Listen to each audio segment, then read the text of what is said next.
শুভ নববর্ষ সবাইকে। আজকে আমার দুপুরে খাবারের থালাটা দেখলে তোমরা একটু অবাকই হবে, কারণ নববর্ষে এরকম খাবার সচরাচর দেখা যায় না।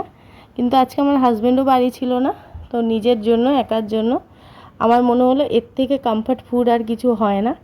তো এটা আমি সারা বছর খেতেও রাজি আছি, আমার এতটাই প্রিয়।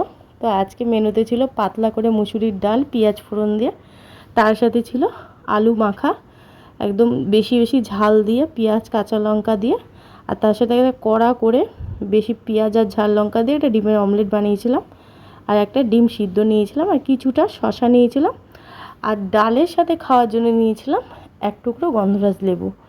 তোমরাই বলো, এবার এর থেকে বেস্ট খাবার আর কিছু হতে পারে, যেটা প্রতিদিন খাওয়া যায় আর যেটা কখনো অরুচি হয় না। একটু রিচ খাবার হলেই মনে হয় এই খাবারটা খাই। তো কেমন লাগলো আজকের লাঞ্চের থালাটা অবশ্যই জানিও।